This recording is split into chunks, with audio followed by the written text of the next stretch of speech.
لو أنت فاكر إنك محتاج أهداف علشان تنجح، خلّيني أقول لك إنك بتتعرّض لأكبر كدبة ممكن تتعرّض لها في حياتك، وأنا جاي أقول لك النهارده إنك لازم ترمي الورقة دي في الزبالة، لإن الأهداف هي السبب الحقيقي إنك لسه محلك سر.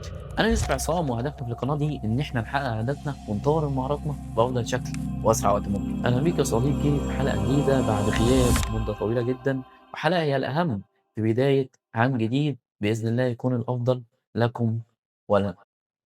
قبل ما أقول لك تعمل إيه، لازم أحكي لك اللي حصل معايا، وليه سنة واحدة بس هي كانت الفرق الحقيقي بالنسبة ليّا. الموضوع ما لوش علاقة بالجمدان، الموضوع كله في كلمة واحدة ألا وهي النظام.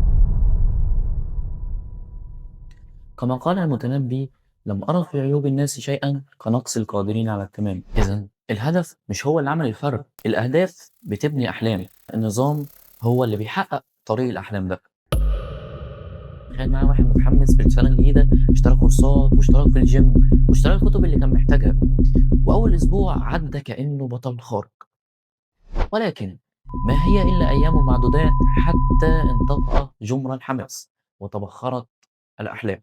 ببساطة جدًا كنت أطارد السراب، كنت أظن أن النجاح يحتاج إلى إرادة قوية، بينما كان يحتاج إلى ذكاء بناء. ولكن السنة التانية بدأت بمنطق مختلف خالص، بمنطق أوله قوله عز وجل: ولا تقولن لشيء إني فاعل ذلك غدًا إلا أن يشاء الله. سلِّمت أمري لله، وبعد كده حطيت النظام بتاعي، نظام بيفهم قدراتي الحالية والظروف المحيطة بيّا والبيئة اللي أنا عايش فيها.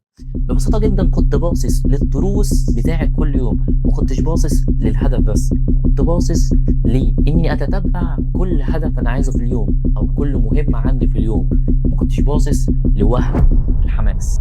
طب إزاي تبني نظام حقيقي ل2026؟ بُص يا صديقي، الموضوع بسيط جدًا، بس لازم تفهم إن النجاح ليس حدثًا نحتفل به، بل هو نظام نعيشه. وعلشان تبني النظام ده أنت محتاج 3 أعمدة أساسية. العمود الأول وهو البيئة. البيئة هي اللي بتشكل الإنسان، وربنا سبحانه وتعالى بيعلمنا إن التغيير بيبدأ من نفسك.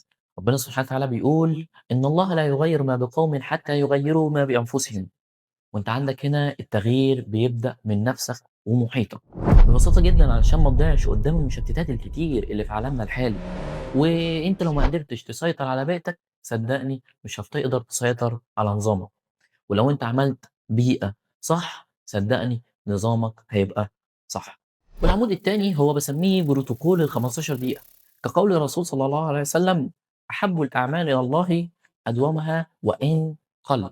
يا باشا أنا مش هاعمل شغل لمدة ساعة، أنا هاعمله لمدة ربع ساعة، وأنت بالتالي هتلاقي نفسك كمّلت لمدة نُص ساعة أو ساعة إلا ربع أو ساعة.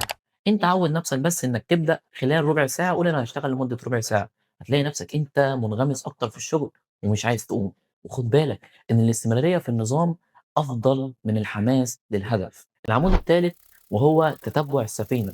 اعمل لنفسك زي habit tracker متتبع عادات بسيط جدًا علشان تقدر تشوف أنت عايز تنفّذ إيه في يومك، وبالتالي هيبقى عندك النظام الكامل ليومك. وتذكّر قول الله تعالى: وأن ليس للإنسان إلا ما سعى وأن سعيه سوف يُرَى. بُص يا باشا لشغلك كل يوم، ما تبُصّش للنتيجة بتاعتك. ما تركّزش على الهدف النهائي، ركّز على الهدف اليومي البسيط بتاعك، وبالتالي أنت حقّقت المعادلة الكاملة للنظام بتاعك. يا صديقي الأهداف للناس اللي بتحلم، أمّا الأنظمة للناس اللي بتبدأ تنفّذ. لو أنت ناوي تنفّذ انزل تحت في التعليقات واكتب كلمة نظام، وهابعت لك نظام مخصص ليك علشان تقدر تبدأ السنة الجديدة بطريقة صح.